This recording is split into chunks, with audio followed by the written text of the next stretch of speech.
Now, it's time to meet the players of college sports today, presented by the Allen Law Firm, and get this show started. He's a Heisman Trophy winning quarterback, a first-round NFL draft choice, and a member of the College Football Hall of Fame as both a player and coach. He is the head ball coach, Steve Spurrier. He's a rare two-time SEC Player of the Year and spent over a decade in the NFL.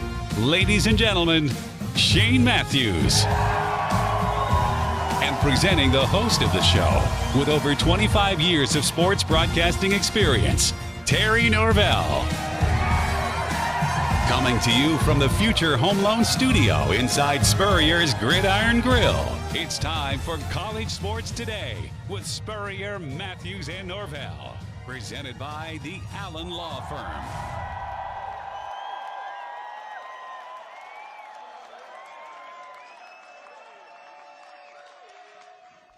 We open up what we call around here Florida-Georgia week. That is right. College football cruising along into week 9 now. And it's a special one in our area of the country. Florida-Georgia set to take place Saturday, 3:30, CBS in Jacksonville. This guy sitting with me, you know him, the head ball coach, Steve Spurrier. He knows a thing or three about Florida, Georgia. We got a lot to cover. We'll look at games this past weekend, Coach. But my goodness, your career player coach at a couple stops, you intertwined with Georgia a lot. And there's a lot of mementos from that big game that you were involved in right here in Spurrier's Gridiron Grille. Yeah, it's sort of interesting, Terry. Back my senior year, we opened up 7-0. I think it was the first time in school history that we were 7-0. And went to Jacksonville, and Georgia beat us. They sort of dominated us in the second half and knocked us out of the SEC championship. Would have been the first ever. And not only did they knock us out, they rubbed it in pretty good. Okay. So, you know, we kicked your butt, Spurrier. And then finally I got into coaching and finally got a chance to start coaching against them. And guess who beat them more than anybody else? I wonder who. It was a guy at Florida and a guy at South Carolina. So named Spurrier.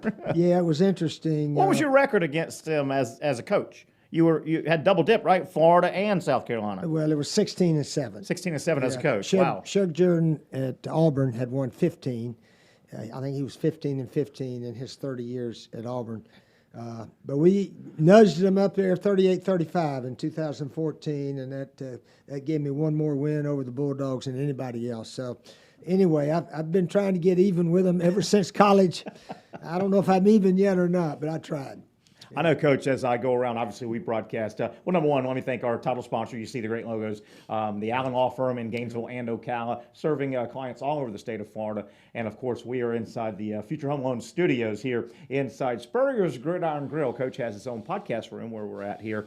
Coach, I know walking around all the memorabilia here at Spurrier's Gridiron Grille, there are a lot of, footballs and visors and things. And it seems like I see a lot of Florida versus Georgia mementos. Like, I saw some commemorative balls, win number such and such, and a lot of it timed out against Georgia, some of those big wins, didn't it? Yeah, it was amazing. My 100th win overall as a head coach. My first one was Tampa Bay Bandits. We beat the Boston Breakers down there. First win as coach. coach.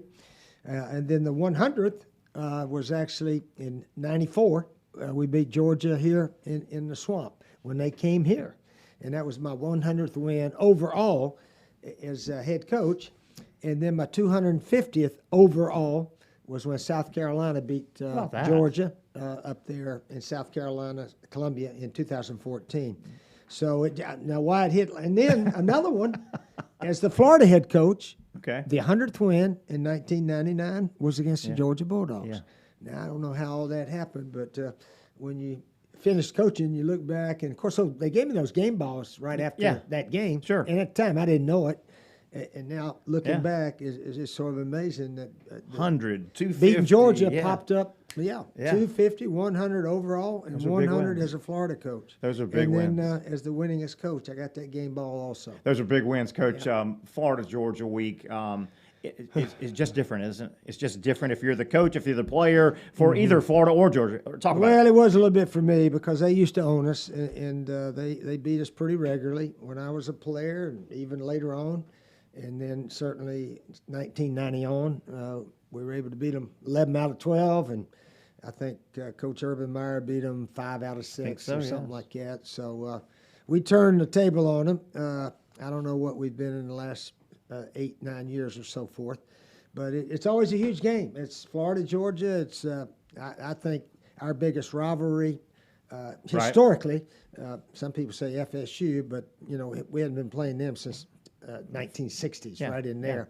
But I think Georgia's our biggest rival. Yeah, no doubt about it. Stay with Florida, Georgia here for a moment. We'll take a break, talk college football. Stay with Florida, Georgia. But Coach, this year's game coming up Saturday. I'm not a big gambling guy. I just know a little bit here and there, but I've just never been a big gambling guy. But I wonder, is Las Vegas sending a message regarding Florida's quarterback?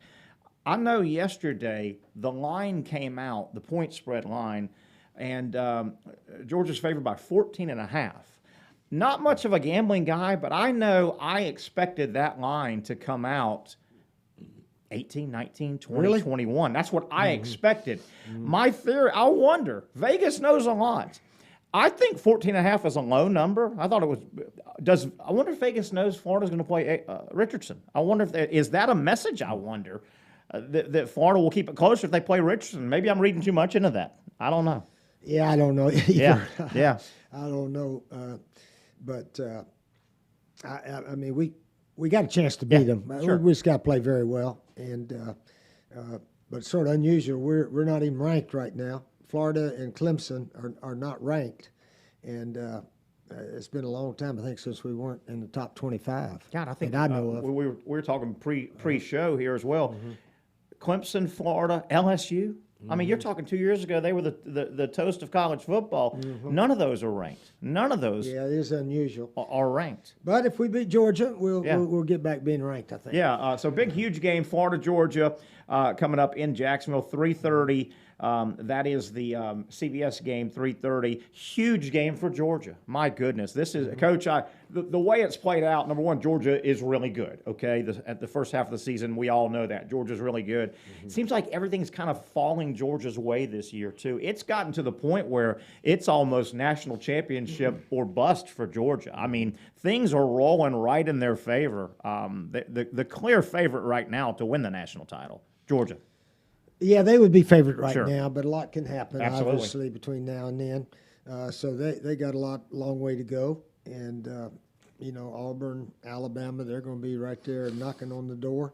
So we got to play it out and see what happens. Yeah, no doubt about it. A lot to get to. Let's take a break, come back. We'll look around the world of college football from Week 8 this past Saturday. Some people said it wasn't a great weekend on paper. A lot happened. A couple of big upsets. Some teams won and moved on. Some crazy games, including one team that scored 70.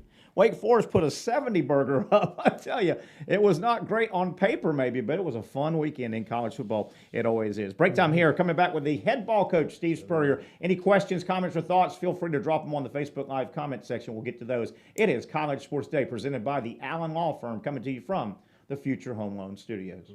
Ever heard the saying, all politics are local? I believe the same goes for lawyers. To me, it doesn't matter how many lawyers any firm has spread across the country. What matters is who's the lawyer right here, right now. I'm Bill Allen. I've spent my whole career fighting big insurance companies for my friends and neighbors right here in North Central Florida. If you've been hurt and don't know who to trust, I would be honored to help you and your family against any opponent, anytime, anywhere. Call me 24/7.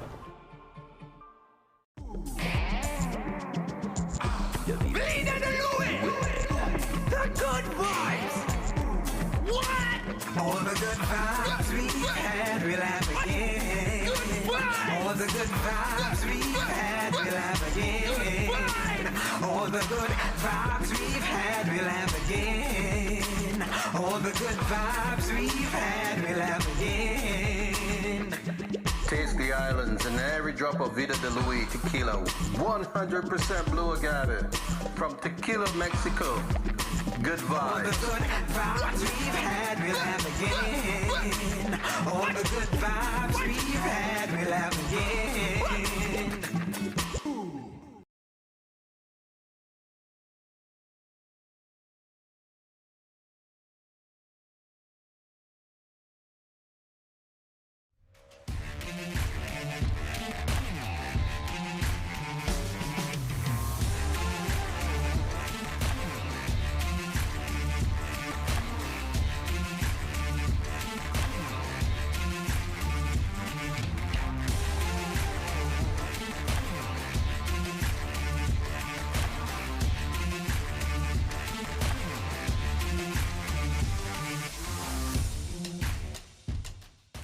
It's time to thank the sponsors that make college sports today with Spurrier, Matthews, and Norvell possible. Vida de Luis Tequila, the official tequila of college sports today. Make sure you ask for Vida de Luis Tequila by name in your favorite bars and restaurants throughout the state of Florida. And of course, with your next margarita inside Spurrier's Gridiron Grill. Safe Harbor Seafood Mayport, Safe Harbor Seafood Crescent Beach, and Sliders Oyster Bar Neptune Beach. The official seafood restaurants of college sports today with Spurrier, Matthews, and Norvell can be found up and down the northeast Florida coast. Safe Harbor Seafood Mayport, Safe Harbor Seafood Crescent Beach, and Sliders Oyster Bar Neptune Beach. The proud seafood sponsors of college sports today with Spurrier, Matthews, and Norvell. J.B. Coxwell Contracting, established in 1983 and offering complete site development. Go with the company generally considered the most well-respected heavy civil construction firm in Northeast Florida. Go with J.B. Coxwell Construction.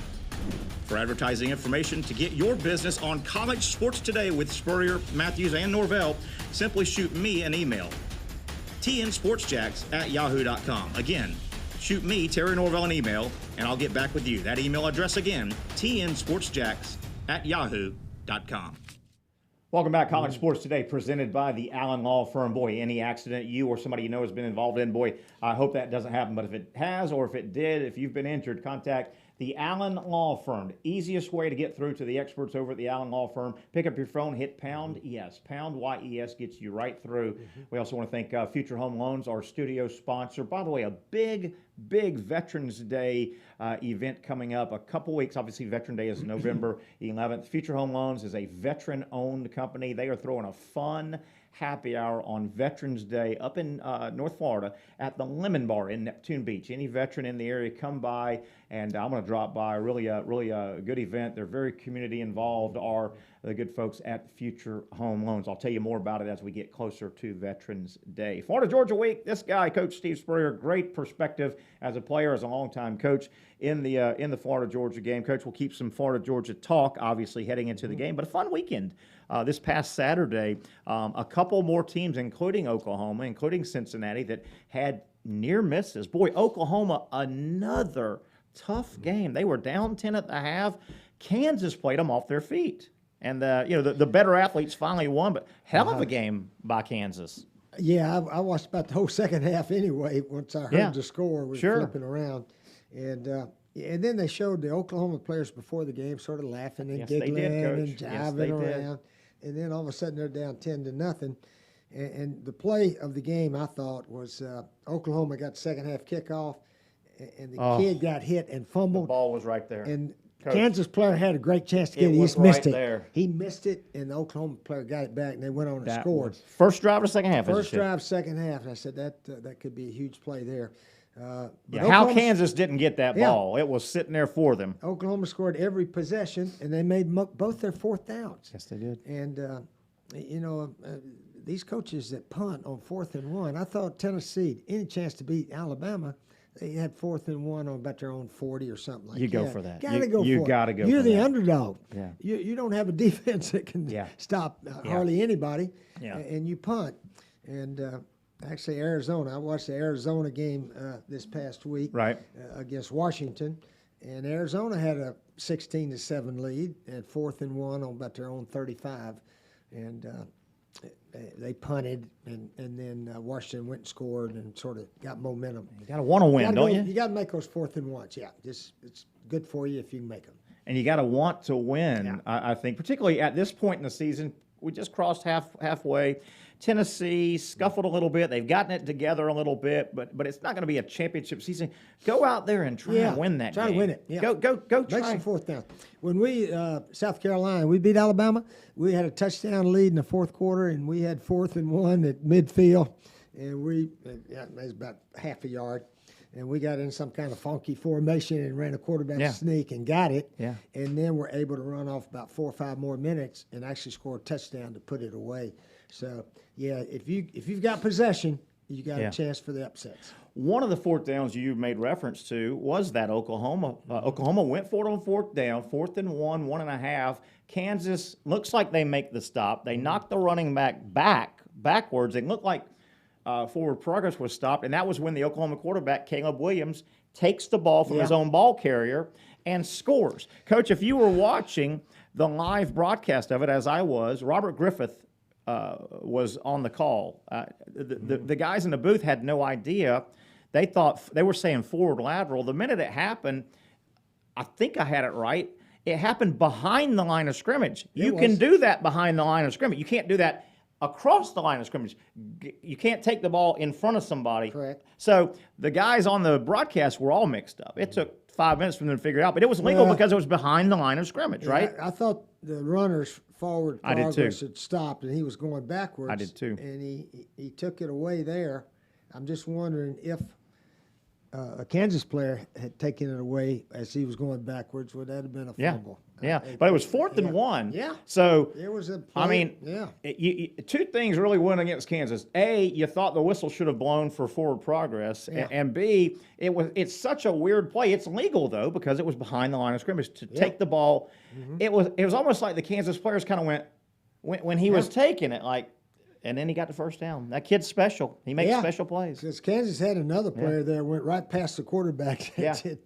But he didn't know the quarterback was having the old shuffle. Went right by him. Shuffle it off to And him. how about the quarterback? That's not a play you practice. That's an instinctual thing. He knew it was 4th down and said, what the hell? If I go in there and grab the ball and we fumble it, it's 4th down. So take a chance. And damn if he didn't just turn it into a play of the year. When the Oklahoma quarterback, Caleb Williams, Williams. he ran for a touchdown. Sure he on did. Another 4th down. Yes, he did. And Kansas had 2 players had there, him. and they both juked went him. for the juke. Instead of holding your position, the guy had his teammate right there. Just little fundamental things like that. Yeah. Determine the ball game so often. Cincinnati, man, you looked up, and they were in a barn burner with Navy. They got a little room, 27-10. You looked up, Navy had scored, got an onside kick, scored again. Yeah. Man, Cincinnati spit the hook out, and they're sitting at number 2. Cincinnati cannot lose a game. They don't play in enough power conference. They don't have enough powerful games to lose a game. They've got to go undefeated. They near about got beat. Yeah, a team that's 1-6, and you only beat them by 7 points. The committee, they look at that stuff. I agree. And I think Cincinnati knows that, so they better start winning 50-7 or so. It could hurt them. Yeah. Let me tell you who Cincinnati is really hurting in the grand scheme in terms of the college football playoff. Notre Dame is sitting there with 1 loss. I don't think Notre Dame's that good. I'm stunned they still have 1 loss. But Notre Dame's got a tough situation. They have lost at home to Cincinnati. There's no way in the world, if Notre Dame wins out and only has 1 loss, if Cincinnati wins out and has 0, I don't think there's any way in the world both Cincinnati and Notre Dame go. So here's Notre Dame. They've lost to Cincinnati as their only loss. They kind of need Cincinnati to lose to get them out of there, but then their loss would look worse. I think Notre Dame's out of it. Is Cincinnati going to start going backwards because they just don't have any big ranked teams to play, even if they keep winning? They need to win big. Yes, yes. I really think they need to win big because they are going to be heavily favored the rest of the way. Notre Dame, I mean, they beat some. Who they got left? Anybody? Nobody. Really? Navy, Stanford. Nobody highly ranked. Yeah. And they put. They're. It's interesting too. Notre Dame. This is a year. Notre Dame. They need a big win. They need a big win because their biggest ranked team they lost to Cincinnati. This is not a quirk of the schedule. But Notre Dame plays 5 ACC games a year. They're not part of the ACC. They're a scheduling partner. This year, they don't play Clemson, and Clemson wouldn't help them because Clemson's not highly ranked. But it would be nice to have second-ranked Clemson to go beat. They also do not play the highest-ranked ACC team, which is Wake Forest. They don't play them, and they can't play them because they don't go to the championship game. It's just a quirk. Notre Dame needs big carrots out there, and they don't have them. They don't have anybody. USC was, a 3-3 football team. I'll tell you the game of the week, I think, in the nation, other than Florida, Georgia, Michigan State. It'll be a good one. High noon. Both of them 7-0. High noon. So the winner of that could pop into the top 4. Yes. I think, easily. They're both top 10, and that's a high noon game. So that'll be a little Michigan State will lead you right into Florida, Georgia. Ohio State, we talk about it. They're about to hit the meat of their schedule, but Ohio State's getting better every single week, Coach. I don't know if you've seen the Buckeyes a lot. They were on early when they lost the national game to Oregon, and then they hadn't been on much because they haven't played a lot of big ranked teams. Ohio State, mark it down. They're getting better every week. A lot of offense, and their defense is coming along. Speaking of Ohio State, you know who is rooting? It's funny how this time of year you have some strange bedfellows sometimes. You know who's rooting for Ohio State to keep winning is Oregon. Oregon's got one loss. They had a nice win over the weekend over a good UCLA team. Oregon's got one loss.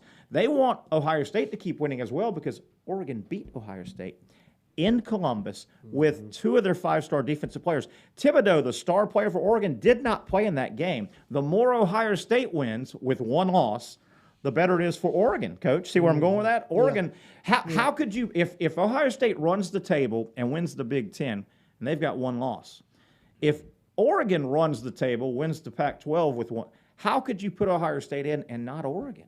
Oregon would say, we've beaten them at their place without the best player in the country. I think Oregon's in a good spot as well. Well, if they run the table. If they run the table. Yeah, big if. yeah. Everybody will worry about that. Yeah. We got so many more games. Absolutely. Coach, we had a unique, because of the new ruling with the overtime periods, we had a unique 9 overtime game. Illinois, who's got a couple of nice wins now, they upset Penn State. Have you had time? I haven't had time to really. Do I like the new rule where you have to go for 2 after the second? It went 9 overtimes because after the second overtime, they put the ball at the 3 and it's a 2-point conversion. One play. What'd you make of that? Well, I knew that was the rule. Yeah, I mean, yeah, just, sure. That's the first time it's happened like that. That they go 9, but I think it's a good rule. I think it's better than playing, from the 25 possessions, 25-yard line and go.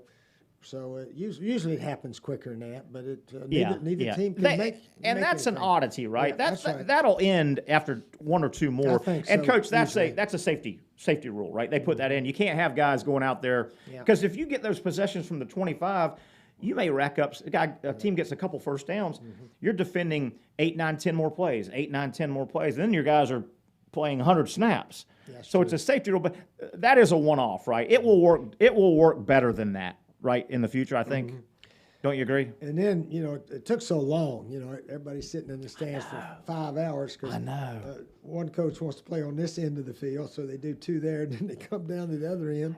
And they got to squeeze it. Takes a little while. And then squeezing in commercials. The TV boys are going to get their commercials. Yeah, plenty of commercials. So they're going. They're going out. Coach, before we get you out of here, I want to hit anything else you've got there. But I want to say congratulations to a buddy of mine. I know you've known him a long time. Kerwin Bell got his first head coaching win at Western Carolina. He's been coaching a long time. He has a national title at Valdosta State, and he did great things at JU. But Kerwin got his first win over the weekend. They beat the Citadel.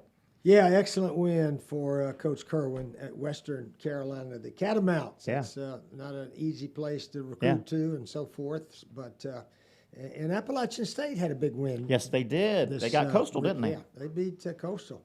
So the Mountain guys had a big time this past week. Yeah, they really did. Coach, we'll visit more. Obviously, Friday will be on the eve of Florida, Georgia, but certainly Florida's the underdog. Florida's got ball players that could go win that game or make it a real competitive game. Yeah, I don't think Coach Mullen has announced any quarterback or anything yet. A lot of people think he may go with Anthony Richardson, but we got to wait and see. But we need some kind of spark, something different. It's time. Whatever we're doing, we're 4-3. 4-3. So I'm not the coach, but sometimes you got to just do something different. So let's all maybe expect something different, but we'll have to wait and see. Ole Miss, 10th in the nation right now, good win. Mississippi State had a nice win. Mississippi State's playing better ball. Is Ole Miss that good? Are they 10th ranked team in the nation good? They've won some squeakers. Yeah. Yeah, they really have. But they're excellent offenses. You know, with that quarterback Corral, is up for the Heisman right now. I tell you, these quarterbacks, he and that Bryce Young, the way that their ability to run is really something. That was a huge difference in the Tennessee game. Yeah. I mean, Tennessee played off their feet. They played Alabama off their feet. But boy, I think the difference might have been Bryce. They had him bottled up. It looked like they were going to stop him on downs or turn the punt. There he went and made a play. I tell you, when he fumbled going across the goal line there, that was a close call. Yes. And some of the radio announcers felt like that if he hadn't been playing for Alabama, it might have been a fumble. I know, Coach. That's what they said, not Coach, me. I'm watching that game at home just like you were just describing.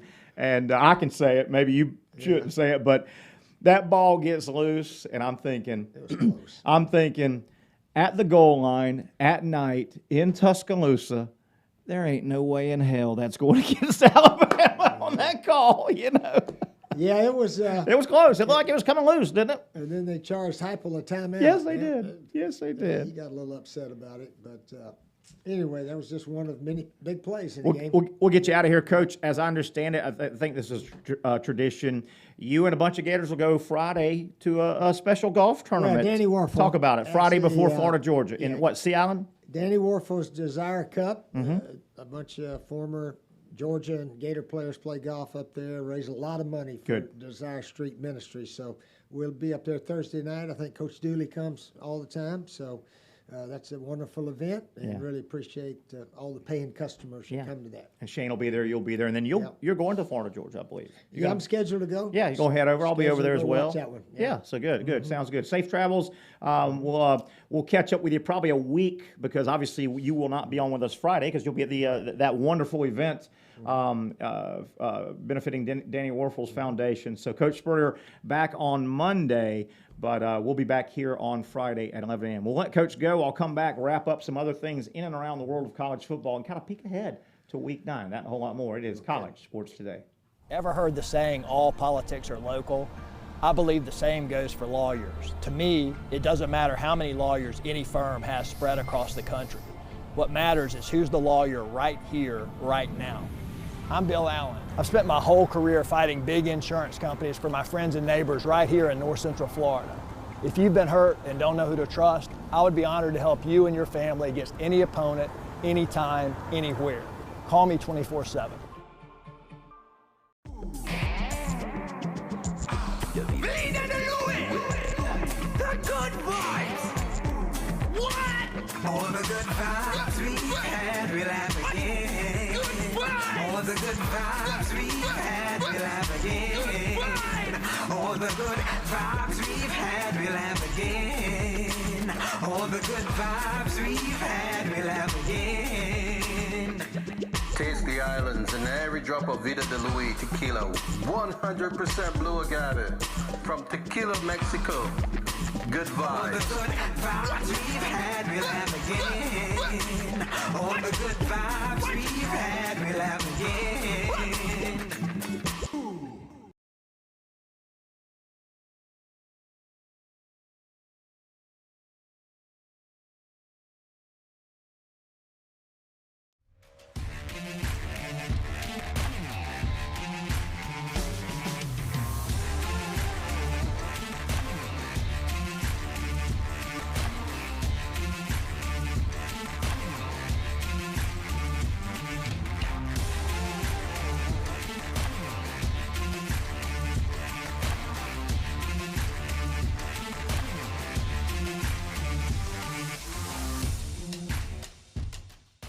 It's time to thank the sponsors that make College Sports Today with Spurrier, Matthews, and Norvell possible.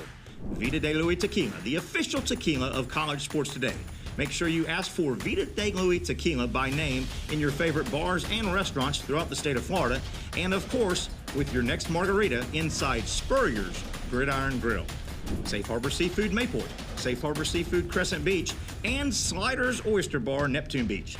The official seafood restaurants of College Sports Today with Spurrier, Matthews, and Norvell can be found up and down the Northeast Florida coast.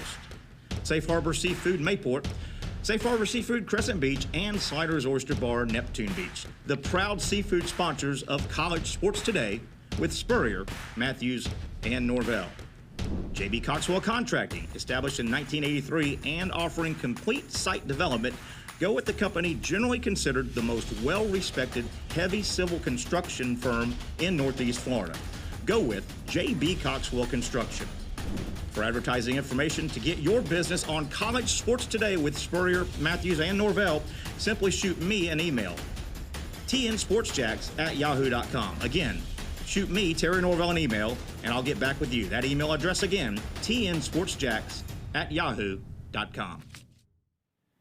As always, special thanks to the head ball coach, Steve Spurrier. We let him get about his business. Boy, what a historian when it comes to Florida, Georgia, as a player, as a coach at two schools Florida, of course, and South Carolina coaching against Georgia. Boy, nobody knows Florida, Georgia better than the head ball coach, Steve Spurrier. Again, he'll be out this Friday. He will actually Shane Matthews as well. We'll get everybody's Safe Harbor Seafood picks. Shane and Coach Spurrier, as you heard a moment ago, will be at the Danny Warfel Desire Street Ministries Florida-Georgia golf tournament. That's Friday before the Florida-Georgia game up in Sea Island, I believe it is, where they always have that. They bring tons of Georgia and tons of Florida ex-players and do a great job raising money. So Coach Spurrier and Shane Matthews will be at that this Friday. This coming Friday will be on the eve of Florida-Georgia. 3:30 CBS kickoff. Georgia really now is playing for everything. I mean, Georgia, the way the season's played out, Georgia has jumped out of the gate. They're so good. A lot of ancillary things they can't control have even fallen in their favor. It's all or nothing for Georgia now. They're all pushed in. I mean, I know winning SEC championships are important. I get all that. But the way this season has unfolded for the Georgia Bulldogs, and I think I can speak for Bulldog Nation right now, correct me if I'm wrong, I think it's all or nothing. It's national championship, or I think there'll be great disappointment. And I know it's hard to win championships. Other teams want to win. I get that. But the way this season has unfolded, Georgia looks like the best team on the field. And I know the best team doesn't always win, but things have broken to this point in the season just about as well as it could for Georgia. It's all or nothing, I think, for the Dogs. They're also playing the rest of the season. Georgia is playing for a mulligan, and I think this is important. These are the next several games as Georgia looks to close out the regular season undefeated. They're playing for an insurance policy. And if you haven't figured it out, let me explain. If Georgia, the Bulldogs, can go 12-0 in the regular season, certainly they're in Atlanta for the SEC championship game. If Georgia goes undefeated and makes it to Atlanta, I know they hand out the SEC championship trophy, and that's important. But in essence, if Georgia's 12-0 at Atlanta, that's a practice game. That's a warm-up game. Georgia could lose. That is a mulligan game. If Georgia can get there undefeated, they could lose, and they're still going to the college football playoff. That's how important it is. If Georgia stubs their toe anywhere between now and the final game against Georgia Tech going into Atlanta, if they stub their toe, they lose their mulligan. They've got to win in Atlanta. So very, very, very important game for Georgia, as well as Florida trying to save the season a little bit with a win over their rival. Speaking of the rivalry, Florida-Georgia, I always tell people this, and they have to kind of think it through a little bit, but it's a wonderful regional rivalry. I love it. I'm born and raised in Jacksonville. It is a part of my life and has been a part of my life. But Georgia, Florida and Georgia, it's not what I call Tier 1 college football rivalry. Tier 1 is the best of the best. Florida-Georgia is a great regional rivalry, but it is not on the level historically as Oklahoma-Nebraska, Oklahoma-Texas, Ohio State-Michigan, USC-Notre Dame. I'll pull those aside. The reason is, and this is just the way it's played out over 90-something meetings or whatever they've had, unfortunately, what's kept Florida-Georgia from being a national accepted rivalry is they just rarely time it where both teams are having great seasons the same year. A lot of times it's one team having a great season, the other team not so much, and then it flops back and forth. The great, what I call Tier 1 rivalries, Oklahoma-Texas, they've met historically where they're both in the top 10, a bunch of times in the top 5, many times. Same can be said with USC, Notre Dame. Same can be said with Oklahoma, Nebraska. Same can be said with Ohio State and Michigan. Florida, Georgia is a weird animal. They've rarely, we're talking, I remember looking it up a year ago. Florida and Georgia have met as top 10 opponents in the same year, 6 or 7 times, 7 or 8 times, maybe. Some rivals like Ohio State, Michigan, they've met 7 times in any given 10-year period as highly ranked. So it's weird. They haven't both been highly, highly ranked going into the game in Jacksonville the same year very often. That's what I think has kept Florida, Georgia at a little bit lower. Those are the big boys of college football rivalry. And then Florida, Georgia is right underneath them because of that oddity. Miami got a win. I thought they were gifted a win. Boy, NC State, I thought, handed Miami the win, but Miami needed a win 31-30 over North Carolina State. That's a crushing loss for NC State in the game I thought they had control of a couple times. Florida State won again. as expected, big win over UMass. That's 3 in a row. They're starting to feel a lot better in and around the program in Tallahassee. Speaking of Florida State, who would have ever thought this? We head into week 9. What are the odds that this would happen? Heading into if I told you this was going to happen 4 weeks ago, you'd thought I was an absolute maniac.